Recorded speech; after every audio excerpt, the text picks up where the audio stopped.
नमस्कार प्यारे बच्चों, आज हम ब्रिज कोर्स कक्षा 9वीं का सप्ताह 4 का सॉल्यूशन देखेंगे। तो यह विशेषण दिया गया है, तो वीडियो ज़्यादा लंबा हो जाएगा, इसलिए मैं आपको इसका सॉल्यूशन बता रही हूँ। मैं आपका ज़्यादा समय नहीं लूँगी। तो परिभाषा बता देती हूँ। संज्ञा सर्वनाम की विशेषता बताने वाले शब्दों को विशेषण कहते हैं।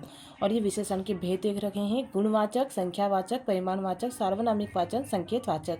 तो यहाँ पे आप देख लीजिएगा, मैं आपको यही समझा दूंगी चार्ट में। गतिविधि पत्रक, तो यहाँ पर देख लीजिएगा आप, धन से धनी, सुख से सुखी, ज्ञान से ज्ञानी, दान से दानी, बल से बली, गुण से गुणी। उसी प्रकार यहाँ पे देखिए आप, यह से ऐसा, वह से वैसा, कौन, कैसा, कितना, जितना, तुम, तुम्हारा, कोई, किसी का। तो यह तरह आपके एग्ज़ाम में आए तो आप इन्हें इस तरह से लिख सकते हैं। इसके बाद हम आते हैं कार्यपत्रक 2 पर। तो कार्यपत्रक 2 पर क्रिया से विशेषण आपको बनाना है। तो पढ़ना का पढ़ाकू उदाहरण दे रखा है, बस उसी उदाहरण के अनुसार आप आने वाले शब्दों को बनाते जाइएगा। लड़ना लड़ाकू, झगड़ना झगड़ालू, बेचना बिकाऊ, आगे अगला, पीछे पिछला, बाहर बाहरी, ऊपर ऊपरी। तो उसी प्रकार अब हम आते हैं विराम चिन्हों पर। तो विराम चिन्हों के यहाँ पर देख लीजिएगा आप, यहाँ पे ये मैंने कार्यपत्रक 2 निकाला है। तो इस कार्यपत्रक 2 में जो सॉल्यूशन है वो आप कर लीजिएगा। कार्यपत्रक 2 में नंबर 1, वाक्य में सबसे कम ठहराव के लिए किस विराम चिन्ह का प्रयोग होता है? तो उत्तर आएगा अल्प विराम।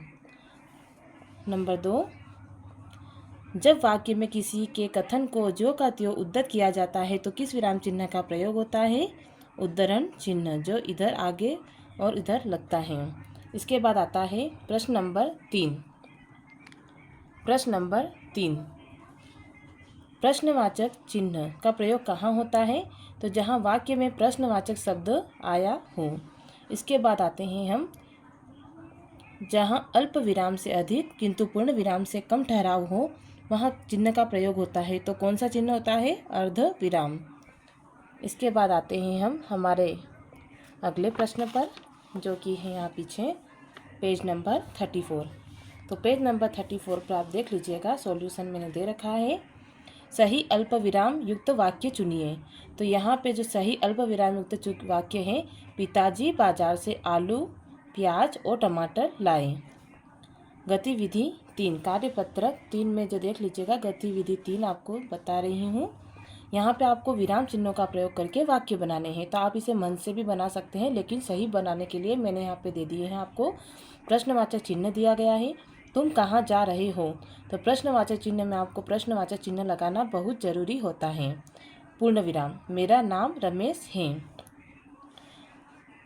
विस्मय बोधक चिन्ह, अरे तुम क्या कर रहे हो? तो यहाँ पे अरे, हे राम, वाह, ऐसे शब्द आते हैं जिसमें आश्चर्य का बोध होता हो, तो वहाँ हम ये विस्मय बोधक चिन्ह लगाते हैं। और विस्मय बोधक चिन्ह हमेशा आगे ही लगता है, पीछे नहीं लगता है। इसके बाद आते हैं जिसे इंग्लिश में बोलते हैं कामा, यानी अल्प विराम। पिताजी बाजार से आलू, प्याज और टमाटर लाए। तो ये मैंने ऊपर का ही उदाहरण नीचे लिख दिया है ताकि आप कंफ्यूज ना हो। इसके बाद आते हैं हम कारक। तो कारक में यहाँ पे आप ये पूरा चार्ट पढ़ लीजिएगा। कारक 8 प्रकार के होते हैं। तो यह कारक के भेद मैंने आपको बता दिए हैं। कलाम को बच्चों से बहुत प्रेम था, को से। सफलता के लिए ऊंचे सपने भी देखने चाहिए, के लिए। डॉक्टर अब्दुल कलाम ने बचपन में बहुत संघर्ष किया, ने में। तपस्वी व्यक्ति का आभाल आभा से चमकता है, का से। कलाम सर गुरु शिष्य परंपरा के समर्थक थे। तो इसमें क्या है? के। है ईश्वर सबको सद्बुद्धि दो। तो है को। ये यहाँ पे संबोधन बोधक कारक है। रामनाथपुरम, रामनाथपुरम की हाई स्कूल की दीवार पर नाम अंकित था, की पर। इसके बाद सभी को बुरी आदतों से बचना चाहिए, को से। तो अगर आपको वीडियो अच्छा लगा हो तो प्लीज़ लाइक कर दीजिएगा। इसके बाद है सप्ताह 5। चूँकि वीडियो बहुत ज़्यादा लंबा हो जाएगा, इसलिए मैं इसे अभी यहीं रोक रही हूँ।